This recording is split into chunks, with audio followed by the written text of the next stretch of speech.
پاک ہم سب کو قرآن و سنت کے فہم کے ساتھ مالا مال کر کے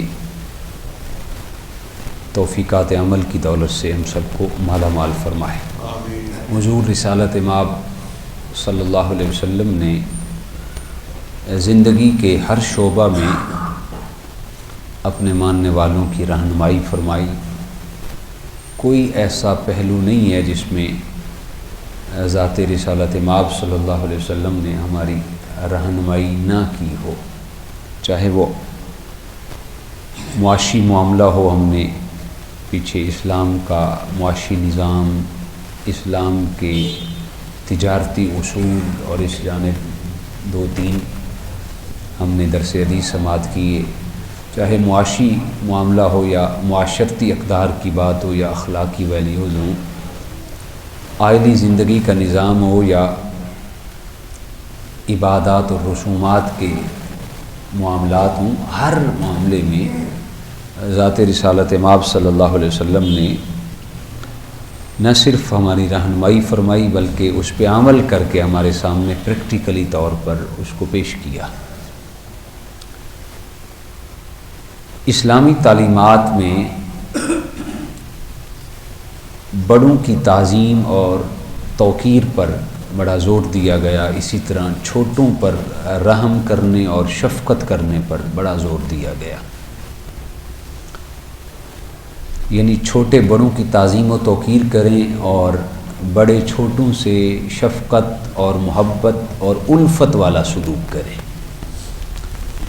چھوٹا بڑا یہ عمر کے لحاظ سے نہیں ہے، عمومی طور پر ہم نے اس کو ٹھیک ہے، ایک پہلو پر اس کو اگر آپ عمر کے زاویے میں دیکھ لیں تو بھی ٹھیک ہے، لیکن اس میں جس چیز کا اسلامی تعلیمات میں دیکھیں جس چیز کا اعتبار کیا گیا ہے وہ علم کی بنیاد ہے، تقوی و پرہیزگاری کی بنیاد پر اس کو بنیاد بنایا گیا ہے۔ یہ اللہ تعالیٰ کا حکم بھی ہے اور رسالت مآب صلی اللہ علیہ وسلم کی پاکیزہ سنت بھی ہے۔ فرمایا جو اس پہ عمل نہ کرے، رسول اللہ صلی اللہ علیہ وسلم نے اس کے لیے بڑی سخت وعید سنائی۔ آپ کا ارشاد پاک ہے،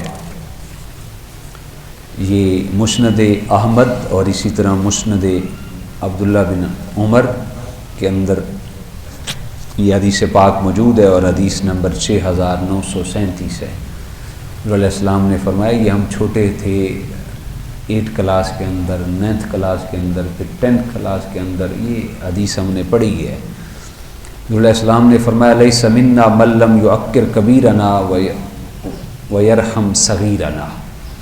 حضور علیہ السلام نے فرمایا جس نے بڑوں کی توقیر نہ کی اور چھوٹوں پر رحمت و شفقت نہ کی، فرمایا وہ ہم میں سے نہیں ہے، یعنی ہمارا اس کے ساتھ کوئی تعلق نہیں ہے۔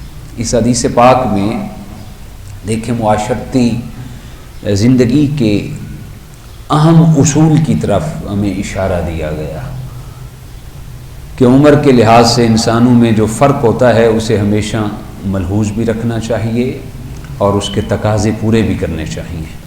چھوٹوں کو چاہیے ہمیشہ بڑوں کی عزت اور توقیر کا خیال رکھیں، ان کا ادب اور احترام رکھیں، ضرورت کے وقت ان کی مدد کریں، ہمیشہ ان کی فرما برداری کریں، ان کی سخت باتوں کو دل پر نہ لیں بلکہ وسعت ظرف کا مظاہرہ کریں۔ نبی کریم صلی اللہ علیہ وسلم کی یہی سنت مبارکہ ہے اور یہی آپ کا عمل مبارک ہے۔ نبی کریم صلی اللہ علیہ وسلم ہمیشہ بڑوں کا ادب اور احترام کرتے اور چھوٹوں کے ساتھ شفقت فرماتے۔ ایک دفعہ نبی رحمت صلی اللہ علیہ وسلم کی خدمت میں ایک پیالہ پیش کیا گیا جس میں پینے کی کوئی چیز تھی۔ راوی کہتے ہیں کہ وہ ہمیں یاد نہیں ہے وہ پینے کی چیز کیا تھی، مشروب تھا، کوئی پینے والی چیز تھی۔ یہ حدیث پاک جو آپ کے سامنے رکھ رہا ہوں مجمع الزوائد کے اندر کتاب الاشربہ ہے اور باب بدعۃ الاکابر ہے اور حدیث نمبر 8264 ہے جو حدیث پاک ابھی آپ کے سامنے۔ حضور علیہ السلام کی بارگاہ میں وہ پیالہ پیش کیا گیا جس کے اندر کوئی مشروب تھا۔ آپ نے وہ پیالہ جناب حضرت ابو عبیدہ رضی اللہ تعالیٰ عنہ کو دیا اور فرمایا اشرب، فرمایا اس سے پئیں۔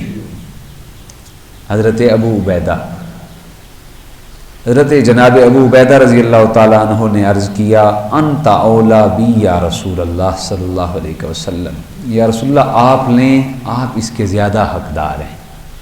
یعنی ان کا ادب تھا، احترام، تعظیم تھی کہ حضور آپ اس کے زیادہ حقدار ہیں، پہلے آپ تناول فرمائیں۔ سنیے وہ فرمان ذی شان، صحابہ حضور علیہ السلام سے محبت تو کرتے تھے، عشق کا وہ لامتناہی سلسلہ تھا، لیکن جب یہ چھوٹے چھوٹے معاملات دیکھتے نا، ان کی محبت کو نئے بال و پر نصیب ہو جاتے، ان کو زندگی گزارنے کی چس آ جاتی۔ یوں سمجھے کہ جب آقا خود لاڈ میں آ کر غلاموں کے ساتھ محبت و الفت اور یگانگت والا معاملہ کرتا ہو، کیا وہ کیفیت ہوگی۔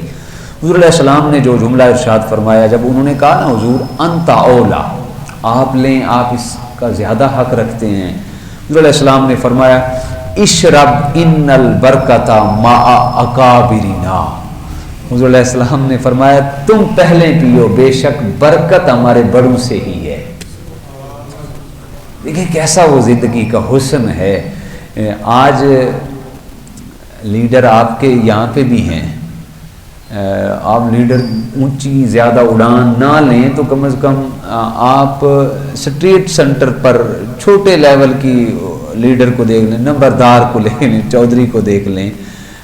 میں بڑے وزراء اور سفراء کی بات نہیں کر رہا، لیکن یہاں دیکھیں رحمت کائنات جو دو عالم کے معبود تھے، زمانہ بڑے بڑے تاجور اور بڑے بڑے بادشاہ جن کی گرد راہ کو اپنی بخشش و مغفرت کا سبب اور سامان سمجھتے تھے، عاجزی اور انکساری اور ادب اور احترام اور الفت اور محبت کی وہ نظیر پیش کی، زمانہ آج تک اس پہ گرویدہ ہے۔ فرمایا اشرب ان البرکۃ مع اکابرنا، فرمایا آپ پئیں پہلے، برکت بے شک ہمارے بڑوں سے ہی ہے۔ اللہ اکبر۔ اسی طرح یہ چھوٹوں کے ساتھ شفقت والا معاملہ بھی حضور علیہ السلام کا ایسے تھا۔ اس کے ساتھ ہی اگر اس کے بڑوں کو چاہیے کہ وہ چھوٹوں پر رحمت اور شفقت کریں، اگر ان سے کوئی غلطی ہو جائے تو ڈانٹ ڈپٹ نہ کریں، بلکہ عفو درگزر سے کام لیں، پیار اور محبت سے انہیں سمجھائیں، اپنے تجربات اور دانائی سے ان کی رہنمائی کریں۔ نبی رحمت صلی اللہ علیہ وسلم کا یہی عمل مبارک تھا۔ آپ بچوں کے ساتھ بہت پیار کرتے، راستے میں ملتے تو مسکرا کر انہیں سلام کرتے، انہیں اٹھا لیتے، اپنے ساتھ سواری پر سوار کر لیتے، اللہ اکبر، اور اپنے ساتھ بچوں کو اپنے گھر لے جاتے۔ اہل عرب اپنے بچوں کو چومنا اور ان سے لاڈ پیار کرنا اپنی سرداری کے منافی سمجھتے تھے۔ نبی کریم صلی اللہ علیہ وسلم نے ہمیشہ اس سوچ کی مذمت کی اور اپنی اولاد سے محبت و شفقت کا اعلیٰ نمونہ پیش کیا۔ آپ اپنے بچوں کو گود میں اٹھا لیتے، سینے سے چمٹا لیتے، انہیں چومتے اور خیر و برکت کی دعا دے، بلکہ حضور علیہ السلام کے صحابہ کا تو معمول تھا، مسجد نبوی میں جو ہی نماز عصر ادا ہوتی تو صحابہ اپنے بچوں کو لے کر نا باہر آ کر لین بنا کے کھڑے ہو جاتے، جتنے بھی نمازی نماز پڑھ کے فارغ ہوتے اور وہ پھونک مارتے جاتے اور دست شفقت پھیرتے جاتے، اور بسا اوقات تو ایسا ہوتا کہ وہ اپنے برتنوں کے اندر پانی بھر کر لے آتے، اور میرے آقا سرور کائنات صلی اللہ علیہ وسلم اپنا ہاتھ مبارک ان برتنوں کے اندر ڈالتے جاتے اور اس کو باعث برکت بناتے جاتے۔ اور ایسا بھی نہیں تھا کہ سردی سے ہر بندہ کتراتا ہے، حضور علیہ السلام سردیوں کا موسم ہوتا تو پھر بھی کبھی کتراتے نہیں تھے کہ سردی کا موسم ہے اور میں تمہارے پانی کو برکت بنانے کے لیے اپنے ہاتھ کا نقصان کر دوں، نہیں۔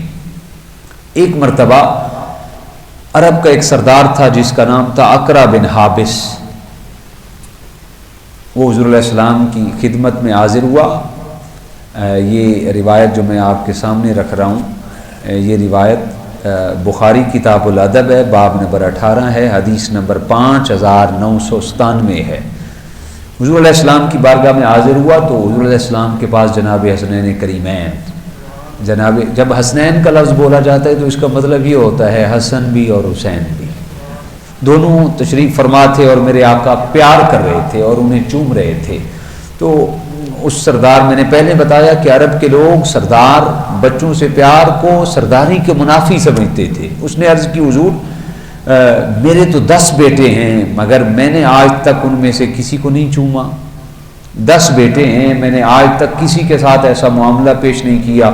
نبی رحمت رسالت مآب راحت جان عالم صلی اللہ علیہ وسلم نے اس کی طرف دیکھا اور فرمایا من لا یرحم لا یرحم، اور میں جو کسی پر رحم نہیں کرتا نا اس پر بھی رحم نہیں کیا جاتا۔ جو رحم کرتا ہے اللہ بھی اسی پہ رحم کرتا ہے۔ اسی طرح میرے آقا کا معمول تھا، میرے آقا بچوں کے ساتھ خوش طبعی کرتے، وہ سٹیٹس کو بیچ میں دیوار بنا کے حائل نہیں کرتے تھے جس طرح ہمارے ہاں ہوتا ہے، بلکہ خوش طبعی حضور علیہ السلام فرمایا کرتے۔ نبی کریم مختلف مواقع پر بچوں کے ساتھ خوش طبعی، اور حضور علیہ السلام کی جو خوش طبعی تھی وہ بھی سنجیدہ تھی اور وہ بھی حقیقت پر مبنی ہوتی تھی۔ حضرت انس کو بچپن میں میرے آقا کی خدمت کا شرف نصیب ہوا۔ آپ میں سے ہر بندہ جانتا ہے، ہر بزرگ جانتا ہے کہ 10 سال حضور علیہ السلام کی خدمت کی جناب حضرت انس نے۔ میرے آقا کبھی محبت میں آتے تو فرماتے یا ذل اذنین، اے 2 کانوں والے ذرا ادھر آنا میری بات سنو۔ اب حقیقت ہے بندے کے کان بھی 2 ہیں، کیا خیال ہے؟ ایک تو نہیں ہے نا، 2 کان ہیں۔ جب حضور علیہ السلام کبھی خوش طبعی فرماتے نا، فرماتے یا ذل اذنین، میں 2 کانوں والے ذرا ادھر آنا میری بات سنو۔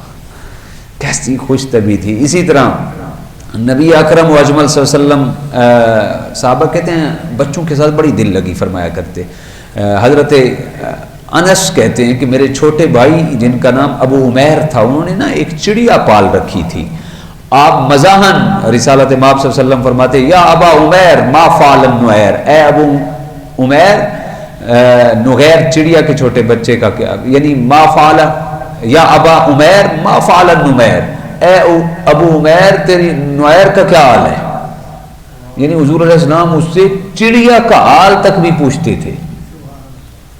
ابو عمیر کا شوق تھا، انہوں نے چڑیا پال رکھی تھی، تو حضور علیہ السلام کہاں وہ منصب نبوت، کہاں ڈھونڈ کے لائیں گے ہم ایسی مثالیں۔ حضور علیہ السلام اس چڑیا کا بھی پوچھتے کہ بھئی جو چڑیا تو نے پال رکھی ہے اس کا کیا حال ہے۔ اللہ اکبر۔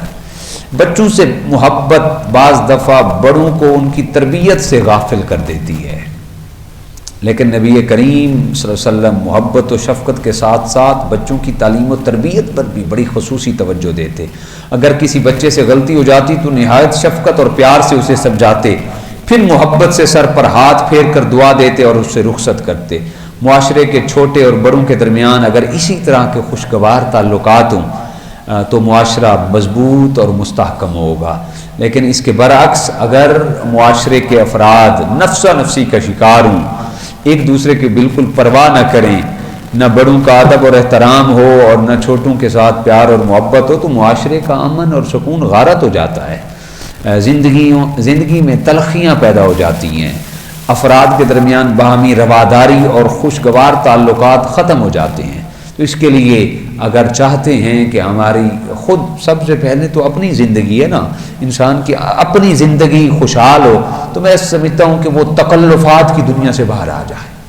جب انسان تکلفات کی دنیا سے باہر آ جائے گا نا، اسے ایک قلبی مسرت حاصل ہوگی، قلبی خوشی حاصل ہوگی، اور اسی قلبی خوشی کی جب انسان مینٹلی طور پر بہتر ہو نا، پھر اس کا دل کرتا ہے کہ ہر بندے کے ساتھ اس کا تعلق بڑا اچھا ہو۔ وہ گھر جائے گا تو گھر والوں کے ساتھ بھی تعلق اچھا، مسجد میں آئے گا تو نمازیوں کے ساتھ تعلق بھی، یہ نہیں کہ مسجد میں پھر نماز جگہ پر بھی رولا ہوتا ہے، بولنے پر مسئلہ، جگہ تبدیل ہونے پر مسئلہ، ادھر ادھر۔ جب بندہ ایک مینٹلی طور پر خوش ہو کے آئے گا نا، تو میں سمجھتا ہوں کہ وہ زندگی کے جس پہلو کے ساتھ اس کا لین دین کا معاملہ ہے، اخلاقی اقدار کا معاملہ ہے، معاشی معاملہ ہے، معاشرتی معاملہ ہے، خود بخود اس کی زندگی کے اندر نکھار پیدا ہوتا چلا جائے گا۔ یہ حضور رحمت کائنات صلی اللہ علیہ وسلم کی پاکیزہ زندگی ہے جو ہمارے لیے بہترین اسوہ اور بہترین آئیڈیل ہے۔ اس پر چل کر ہم اپنے معاملات کا سدھار کر سکتے ہیں۔ اللہ ہم سب کو توفیقات عمل نصیب فرمائے۔